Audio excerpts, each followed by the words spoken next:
decided to innovate today and use slides, simply because we need to remember what we're going to talk about. I'm going to start off today just by talking about the different transport initiatives, accessible transport initiatives that we have in the West Midlands area. And then Chris will take over and he will talk about his area of work, which is mobility as a service, and how accessibility can be factored into it as well. So just briefly talking about who we are the West Midlands Combined Authority, and essentially what we do is we want to improve the quality of life for everyone in the West Midlands. We're a relatively new governance structure, and we want essentially to close the productivity gap and improve the economy by focusing on a number of different areas. So things like mental health, regeneration, economic growth, public sector reform, and of course, transport. So transport is a very important area for us, and the delivery arm of transport for the Combined Authority is transport for the West Midlands. And we are here specifically to talk about different transport initiatives linked to accessibility. Transport for the West Midlands has got as its main sort of remit and ambition to create an integrated public transport system, and may I add to that an accessible transport system as well. So transport accessibility is very important for us, and we recognize that if you have a disability, you're more likely to be reliant on public transport. We know that if you have a disability, you are less likely to own a car or to live in a household that owns a car, and also you are more likely to live in a low-income household. But we also know that if you have a disability, you're more likely to face barriers to using public transport, and that could create isolation. So improving transport accessibility is very important for us because it can enable people to access a range of different opportunities, education, employment, and healthcare, anything really. So in terms of how we view accessibility, a lot of it is around physical infrastructure, of course, and having accessible buses and all these types of things, but it's not just that.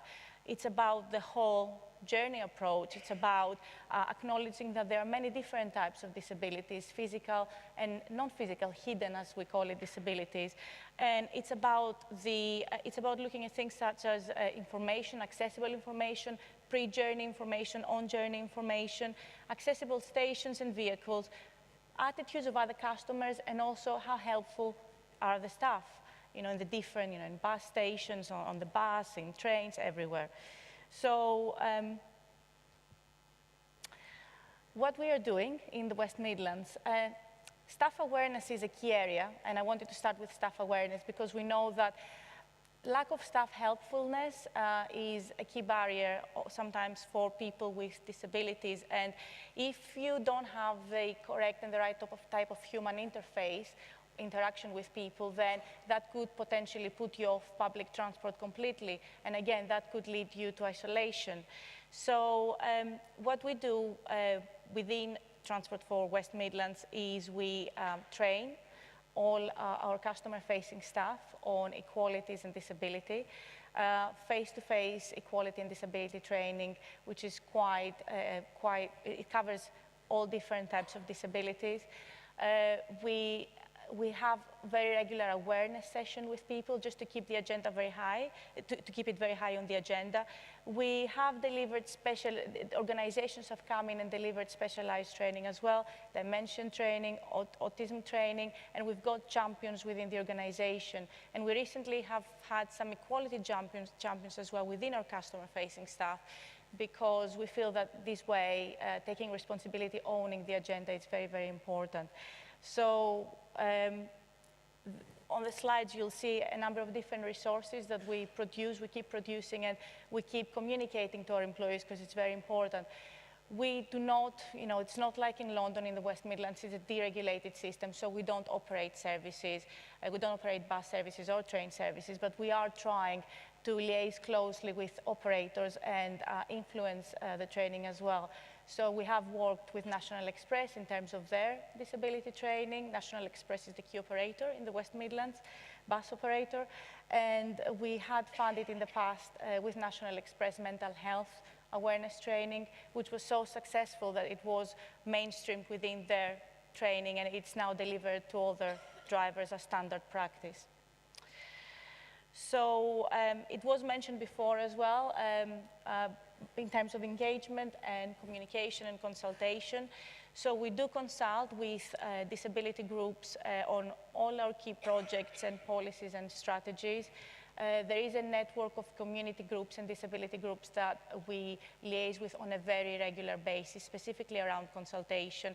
And I agree it's very important to engage people from the outset when you are doing something new. So when we're building a bus station, for example, we will make sure that disability groups are engaged throughout the process. We also have a network of groups that even if it's not structured consultation sort of process, we engage with them on a very regular basis. And also we are the point of contact when they can come to us with any either queries or complaints or issues, and we can basically try and make improvements to the issues that they have. Another element is that we have is in terms of familiarization visits and tours. When things change or when we do something new, we tend to organize familiarization visits, advertise them, and get people to come and familiarize themselves with the new system that has been developed. So recently with the new metro stops, recent bus stations that we've put together, changes in the city centre. We organize familiarization visits, which gives people the confidence.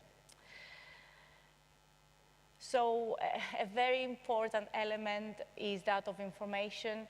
And we know that information is often a key barrier for people with disabilities, all different types of disabilities. Things change very frequently, and people feel that, we haven't had enough advance warning of these changes, whether these changes are, simple timetable changes or route changes or bus stop changes, for example. And it is an area which is quite difficult to find out solutions which are both cost-effective as well as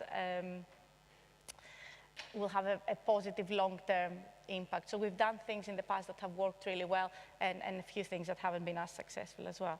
So starting off with some of our accessibility products. So we have developed a number of different accessibility products that people can use, and it can ease their travel journey. And many of these products were developed in conjunction with different groups, disability groups in the region, local and regional groups. So for example, our newest product is the pocket communication guides, which you can see on the slides as well. And this has been developed in conjunction with Autism West Midlands and the Sandwell Deaf Community Association. So it includes messages which can also be questions you can write and wipe clean with a pen that is also provided. And it has proven to be very successful and very useful for people with different types of disabilities. We've got our bus hailer, which is for people with visual impairments. So if you're on a bus stop and it's a very, there are many routes going by, you can use the bus hailer to hail the bus. And all the different operators have been sort of trained, the bus drivers have been trained to recognize the different accessibility aids as well. And then finally, we've got the RNIB key fobs, which we can use with our electronic displays on the shelters. And basically, it reads out the information to you if you cannot see the information. So again, moving on with information, we produce our documents in a number of different alternative formats, both proactively but also upon request. Within the network, we've got spider maps in key interchanges and in key locations, more visual maps that can be more easily understood. After London, we are the region with the biggest number of real-time visual displays on shelters, and we do recognize how important audio-visual announcements on buses are, and it's great that here in London all the buses have them. we haven't got that many in the West Midlands, but we are working with the operators as part of our Bus Alliance network to introduce more, and a lot have been introduced in the past couple of years, and there is commitment for more to be introduced over the next couple of years as well. So there is progress in that area. And finally, we do have apps. We do have accessible travel apps, journey planners, and they can also offer this sort of personalized experience. Finally, in terms of some of our other provisions, we know that cost is a big issue for some people with disabilities, and so obviously there is the concessionary scheme that is a national scheme, and we provide, but what we have done is that we have extended the eligibility, so it's not just free bus travel for people in the region, we also offer free rail travel and free metro travel as well. We fund Ring and Ride and community transport. They offer door-to-door services for people who are not able to use conventional public transport. And we also recognize that safety and security is a big issue for people with disabilities. If you look at the perceptions of people with disabilities in terms of safety and security on public transport, there's more fear. So we have got a dedicated safer travel team in the West Midlands, and the statistics, the crime statistics have fallen significantly over the past 4 to 5 years. What we do also do is that we try to raise awareness of the different achievements from a safety and security perspective with our network of disability groups. And finally, we visit schools, we visit special needs schools.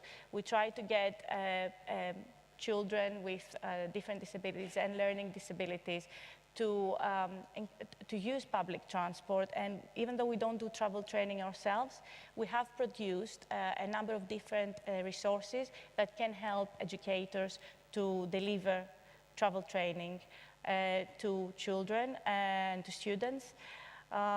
So we've done a travel training manual, a DVD that has been is highly regarded, and we've just now produced some further resources for educators which will be rolled out over the next couple of months. Chris is going to continue now. So I'd like to talk to you about mobility as a service, and what I'm going to start with is talking about what we're doing in the West Midlands and then relate it to how that might relate to accessibility. What's mobility as a service? Well, it's having all of your transport in one app. Hands up here, who's got a mobile phone? A good number of you, and I appreciate not everybody has, so this is not the solution for everybody, but it's a solution for a lot of people. So all of your transport in one app, journey planning, but not journey planning as you know it. This morning, I drove to the station, I got the train, I got a tube, I'm not sure how I'm getting home yet, but it will vary, and a number of journey planners, City Map has already been mentioned, don't allow you to be really flexible in the way that you want to travel. And especially if you want to travel and you have a disability, does that journey planner give you the flexibility to do what you want to do for each leg of that journey? Ease of transaction. Well, I've heard how difficult it is to get a ticket at rail stations, how difficult it is to make that trip.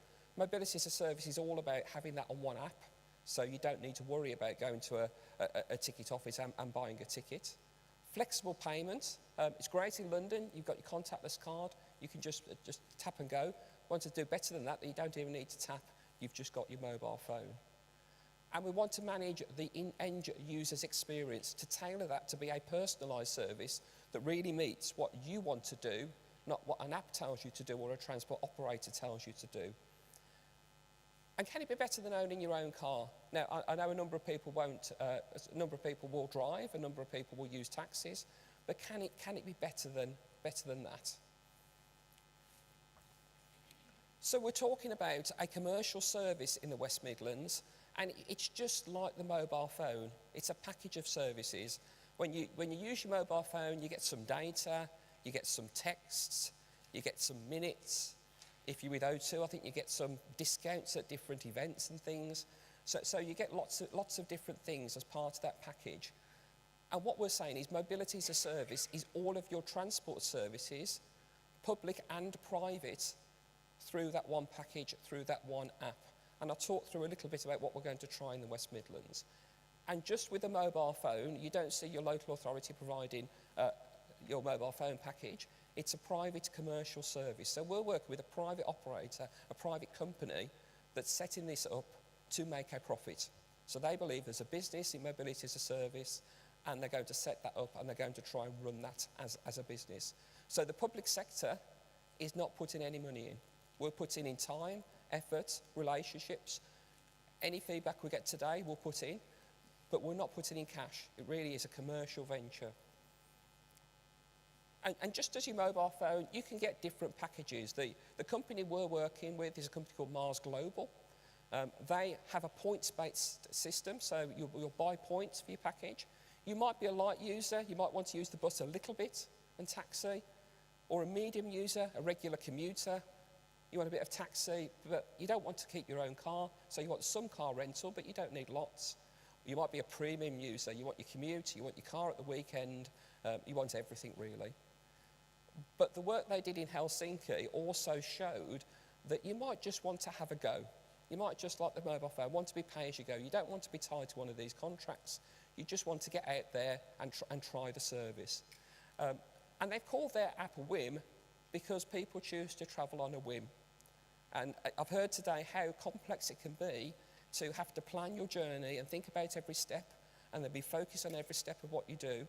The whole concept behind Whim is you just go out there and you just start off and you make your journey up as you go. It'd be great if we can make that happen. So what's the initial scope? So within the West Midlands, what we've managed to do is we've got a number of partners, private sector partners and public sector together. So we've got car clubs and car rental. We're working with enterprise as far as that's concerned. Parking. There's no point getting somewhere if you don't get to where you really want to go. Somebody explained to me that public transport is taking you from where you didn't want to start to where you didn't want to finish. So this is all about getting you from where you really wanted to start to where you really want to go. So we need to have parking, particular city centre parking, so you can get to where you really want to be. Rides, taxis, we've got Get, who are a taxi aggregator. I think you see them a lot in London, that have agreed to be part of this with us. The bus, at the moment, we're working with National Express Group, but our plan is to work with all of the bus companies within the West Midlands. For the rail network, we're working with a company called Silver Rail, and what we're doing there is we're having access to buying all the online services, all the online ticketing. So they will handle all of that online ticketing, so you'll have access to the whole rail system. We've only got one tram at the moment in the West Midlands, but you'll be able to get on that with this. And a points-based system means incentives. So the idea being is if you use public transport during the week, maybe you can upgrade and get something extra at the weekend in terms of a better vehicle. Or maybe actually you might want a vehicle to go away for the weekend that needs to be a bit bigger, a bit different. So that's the services that we've got within that. The scope of what we're doing, buses will be within the West Midlands, trams in the West Midlands, rail will be national, and car hire and car share will be national where we can do that. And we'll do that because that's enterprise and they've got offices all over the country. So it's a commercial service, but what are the benefits? Well, for the customers, it's giving them at last a personalised service that lets them do what they want to do. For the economy, we're encouraging new business. This is not the public sector providing something. This is a new business coming into the West Midlands. We think it will also encourage what we would call disruptive transport services. We've seen that with Uber. You know, they've started to do new things. Get are starting to do that now. We think this type of service will encourage others to come and have a go and try something different. And maybe that something different is more suited to people that need that extra tailored service which we're talking about today. And socially, we think a mobility service that gets you from really where you want to go to where you want to end has a big social benefit because we think it will get people out. One thing we did see, we spoke to Uber. Uber are not part of this, but one thing they showed us, they're now serving a number of our tram stops with those short journeys. So they're getting people onto those core networks because they don't want to get the bus, they don't want to walk, they don't want to find their own way. But this will actually not just get you onto that network, it'll get you across it and back out the other side. So that's what we're trying to achieve. For the supplier, it's commercial. As I said, little or no public funding. They will have to pay the private transport operators for that service. There'll be some incentives they need to pay for, and they'll need to run a company. If they can do that for less than the price of the package, then they'll make money. So we are trying this. It could work. It might not work. There's a lot of money going in, venture capital funded, Mars Global are. So they believe, and their funders believe, there is real benefit to this and that this will really happen and really will make a difference. I'm just going to do a quick recap, and then I'm just going to talk about how this might help accessibility. So there's a wide variety of public and private transport that's available to you on your mobile phone. The customers, yourselves, will be getting what you want, when you want, and where you want. It should make travel a pleasant and productive experience. And I've heard today it's definitely not, based on some of the experiences I've seen and heard so far. It's one app with a mobile ticket. If you've used the train and used M-ticketing, that's the sort of thing we'll use. So we're not using smart cards, we're not using contactless bank cards, we're using mobile ticketing on buses, trams, trains, cars. It's an unconventional trip planner. It doesn't do what you're told. I've heard Citymapper mentioned a lot. We work with Citymapper, but it's not a Citymapper. It's something that looks after your personal experience. You'll be able to see where your transport is in real time, where your taxi is, where your train is, where your tram is, where your bus is. And it takes care of your personal travel and logistics. So that's the service we're providing, but how does that relate to the agenda we're talking about today? So Mars Global are commercial, they need to make money out of this, and they will recruit customers to this service. We've decided as the public sector we want to be part of this to find out, one, how it works, and two, to influence the way it goes forward. So we've agreed with Mars Global that we will run a separate control group alongside that of about 50 customers who will look across the whole spectrum of socio-economic groups and potentially disabilities and other needs, so we can understand how does mobility as a service work in all of these areas. And I suppose there could be one or two answers. The first one could be there's some money in it, it's a commercially viable thing to do, in which case the commercial sector will invest in it. It might be there isn't any commercial money in it, but it is something the public sector should seek to invest in or support. So we're going to use this piece of work with Mars Global to explore whether there is an opportunity in these other sectors, in these other areas, and whether we've got something to take forwards there. So we'll let you know how that progresses.